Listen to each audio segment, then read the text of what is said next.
iPhone 16E 到底值不值得买，是它上架之后被骂的最多，或者是说讨论最热的话题。但是实测之后，我发现这台机器其实亮点不是芯片，也不是影像，甚至它的影像有点拉，而是它身上唯一的新东西——苹果自研的 C1 芯片。那苹果用户一直以来针对信号备受折磨的痛点，在这台机器上有了一些改变。那今天我们就从信号、芯片、影像这3个核心点，带你来看清 iPhone 16E 的真面目。记得点一下关注，我们马上开始。那简单来过一下 iPhone 16E 的外观，6.1英寸的 OLED 刘海屏，然后侧边是直角的铝合金边框，底部是 USB-C 接口，就没有什么特别大的新意。甚至我拿 iPhone 14跟它出来一比，真就是严丝合缝。那不过这里会有点变化，它的静音拨片变成了 Action 按键，也算是能跟 iPhone 16沾上点边。那同样跟 iPhone 16一样的就是 A18 的同款芯片虽然说少了一个 GPU 核心。我们实测了一下原神，它跟 iPhone 16的整体表现还是非常接近的。iPhone 16E 确实是一个分水岭一般的存在，因为至此 Lightning 接口和 iPhone 标志性的 Home 键就不再有这样的复古机型了，官网就全部都是这样的全面屏。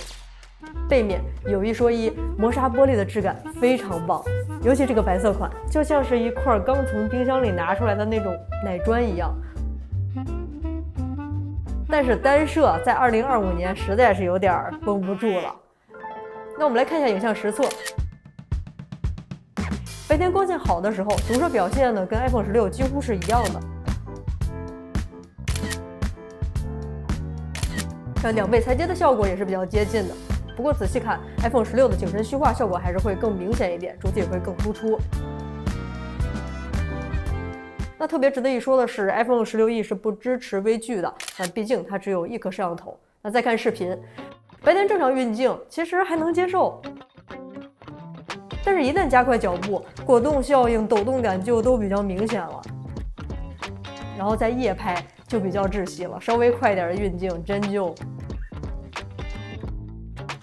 那所以，如果你一直听说 iPhone 是绝佳的视频机，只能说这个评价并不适合 iPhone 16E。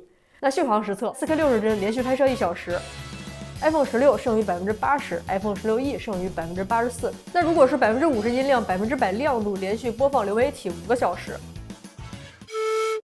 我个人体感就是微微有那么一丢丢的优势。那官方所谓的连续播放26小时，它其实说的是本地播放，然后音量还有画面都有所限制，是一个非常极限的数据。然后很多人关心的无线充电是什么情况？怎么说呢 ？iPhone 16E 的表现真是一点不给人希望。不支持 MagSafe 实测，我充1%充电30分钟，充了17%。嘿，这么一比 ，iPhone 16都有点超速了。那关键是我觉得非常难受的是，这一代它不能支持这些磁吸配件，然后官网上329的那个保护壳只是有保护作用，也没有 MagSafe， 然后这边还要让出这个闪光灯，还掏了一个巨大的窟窿，真是既不美观也不便宜。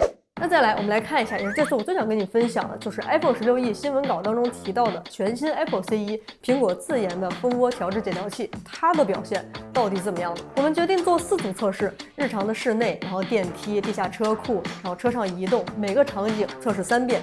那虽然这个测试肯定依然是不够严谨，但我们想尽可能排除偶然因素，来还原一下我们日常使用的一个体感。我们先看下载，2台手机都装上了同样的联通卡，同样的5G 套餐，测试下载3款大型游戏。你猜结果怎么样 ？iPhone 16E 更领先 iPhone 16，更快完成下载。不过也不是绝对领先，3次的下载结果是这样的。然后我们用 Speed Test 跑了一下，那经过实测 ，iPhone 16的上传和下载能力其实都是要高于 iPhone 16E 的。不过这里 iPhone 16E 有一个小的优势，就是它的pin值是36毫秒，而 iPhone 16是78毫秒，包括抖动也是更小。那这个部分就有点意思了，就是它的下载实际体验比它更快，但是它的下载和上传的能力好像没有那么强。那么在这一波，我们推测可能是在稳定性或者是延迟上面表现更好，让它在整体的数据上面表现还可以。于是我们去测了电梯和地下车库，2台手机同时开直播进入电梯 ，iPhone 16明显开始卡顿。而 16E 这边情况发挥稳定。我们特意测了一下我们家的电梯，因为我们家这个电梯每次外卖员一进到电梯，基本上就说不上话了。你看 iPhone 16一进来就卡住了，但2款手机在升降的过程当中都会有明显的卡顿，不愧是我们家的电梯啊！但是你看这里，电梯门一开，16E就恢复了，并且可以流畅播放。而当电梯门一关上，嘿，16又卡死了，好一个法拉第笼的受害现场。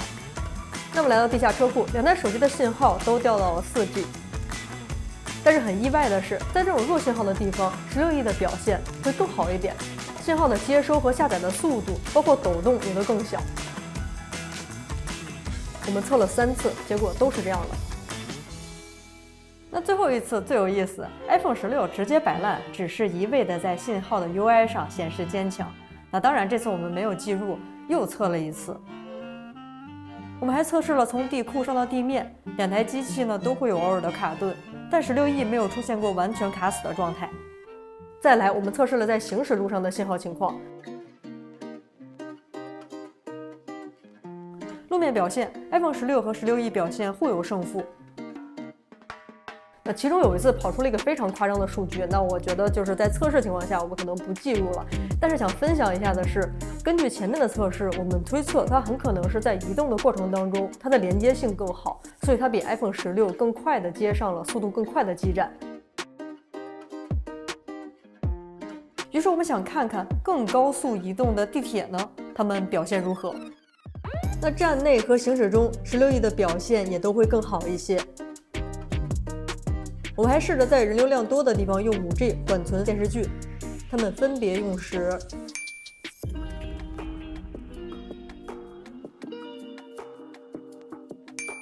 所以初步判断，16E的连接，那特别是在进电梯、地下车库这种弱信号的环境下，稳定性会更强一点，网络恢复的能力也有所提升。那虽然说我觉得这个进步谈不上是巨大的，但是这是苹果第一次用自家的 C1 芯片，那就让我还挺期待 iPhone 17或者是最近爆料的 Air 系列，它们的表现信号会不会再一次提升呢？OK， 总结一下，那 iPhone 16E的整体配置加上价格，它的性价比真的不算高。那再来，它的信号进步了，但是这本来就是应该它做的事情啊。